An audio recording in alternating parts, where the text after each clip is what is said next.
Bhagalpur university में उसमें Dinkar ji VC थे। दिनकर जी ने 7 प्रश्न लिख रखे अपने कागज में, ये सब पूछना है। दोनों आए, तुप्पा घाट आश्रम गुरु महाराज कुर्सी पर बैठे हुए थे। वे दोनों आए, दोनों ने एक दूसरे का परिचय दिया। गुरु महाराज संकेत करते हैं बैठने के लिए, दोनों बैठ गए। कुशल समाचार हुआ। अब गुरु महाराज की मौज देखिए, जो पहली जिज्ञासा उनकी थी, बात के बात में ही गुरु महाराज पहली जिज्ञासा का वे समाधान कर देते हैं। जैसे पहली जिज्ञासा का समाधान होता है, दिनकर जी शिवचंद्र बाबू की जांग ऐसे थपथपाते हैं कि क्या बात है, लिखा हुआ कागज में उसका उत्तर मुझे मिल रहा है। क्रम से 7 जिज्ञासा का समाधान हो गया। अवाक रह गए दिनकर जी। सुकरात पूछते हैं कि आप कहिए यहाँ कैसे आए? उनका आपके दर्शन के लिए आया। और क्या? अब मेरे पास बहुत सारे प्रश्न थे, बहुत सारी जिज्ञासाएं थी और उसको मैंने कागज पर लिख रखा था। जैसे जैसे मैं आता गया, आते आते मेरे सारे प्रश्न हल हो चुके रास्ते में ही। लेकिन अब एक जिज्ञासा रह गई है कि ऐसा हुआ कैसे।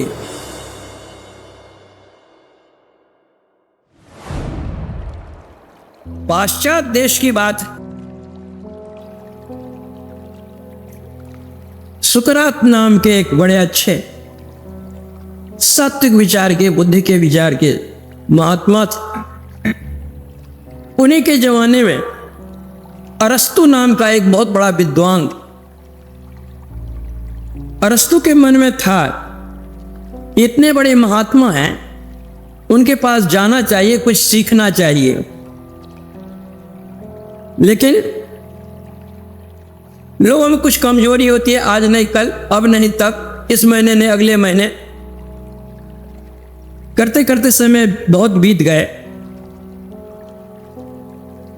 सुकरात के ऊपर झूठा इल्जाम लगाया गया।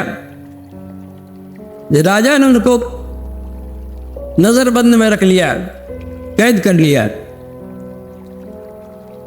और कहा कि आप अपने विचार में परिवर्तन लाइए।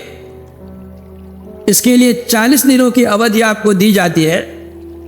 इतने दिनों में अगर आप अपने विचार में परिवर्तन लाते हैं तो आपको कारामुक्त किया जाएगा, अन्यथा आपको प्राण दंड दिया जाएगा विष मिलाकर। जब यह बात अरस्तु के बात पहुंचती है, उनके मन में हुआ कि उतने बड़े महात्मा हैं, जिस विचार को न सत्य विचार को धारण कर लिया है, उस विचार का परित्याग वे कैसे कर सकते हैं, अपने विचार में परिवर्तन कैसे ला सकते हैं। इसलिए अब यही अवसर है कि जो जिज्ञासा है उनके पास जाकर के शांत करें। उनके पास बहुत सारी जिज्ञासाएं थी कि उनके पास जाने से याद रहे न रहे, कागज पर उन्होंने लिख लिया। ये सब पूछना है। चलते हैं वहां से, चलते आते रास्ते में ही उनकी जिज्ञासाओं का समाधान होना शुरू हो गया।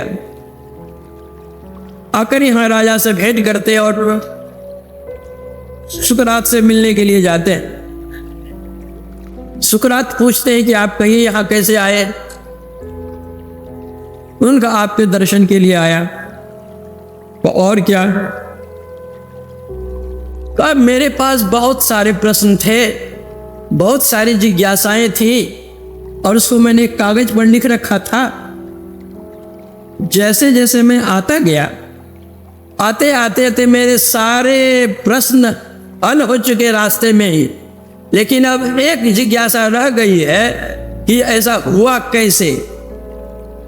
इसी के समाधान के लिए आपके पास आया हूं। सुकरात ने उत्तर दिया कि प्रत्येक व्यक्ति की आभा की एक सीमा होती है। जब आप उस सीमा से बाहर थे तब तक आपके मन में वो जिज्ञासाएं थीं। जैसे आप उस आभा में प्रवेश करते गए, करते करते कि जैसे निकटता प्राप्त आपने की, वैसे वैसे सब आसान हो तो क्या। और जब आप मेरे निकट आए थे, सारी समस्या का समाधान हो गया।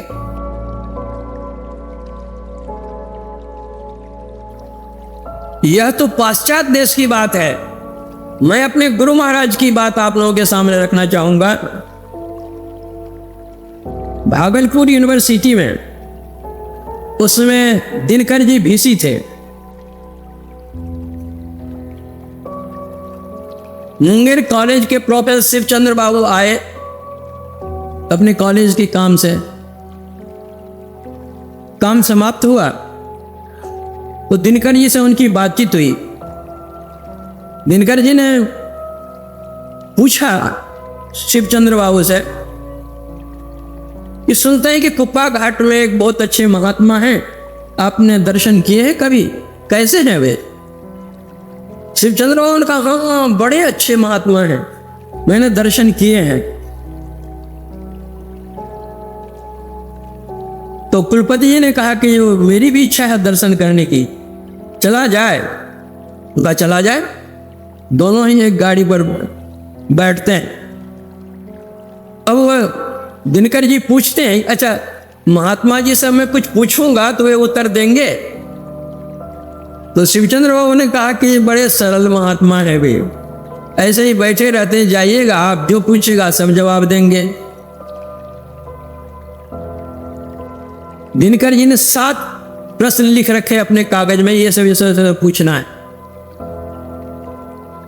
दोनों आए तुप्पा घाट आश्रम, गुरु महाराज कुर्सी पर बैठे हुए थे। वे दोनों आए, दोनों ने एक दूसरे का परिचय दिया। गुरु महाराज संकेत करते हैं बैठने के लिए, दोनों बैठ गए। कुशल समाचार हुआ। अब गुरु महाराज की मौज देखिए, जो पहली जिज्ञासा उनकी थी, बात के बात में ही गुरु महाराज पहली जिज्ञासा का वे समाधान कर देते हैं। जैसे पहली जिज्ञासा का समाधान होता है, दिनकर जी शिवचंद्र बाबू की जांग वैसे थपथपाते हैं कि क्या बात है, लिखा हुआ कागज में उसका उत्तर मुझे मिल रहा है। क्रम से 7 जिज्ञासा का समाधान हो गया। अवाक रह गए दिनकर जी।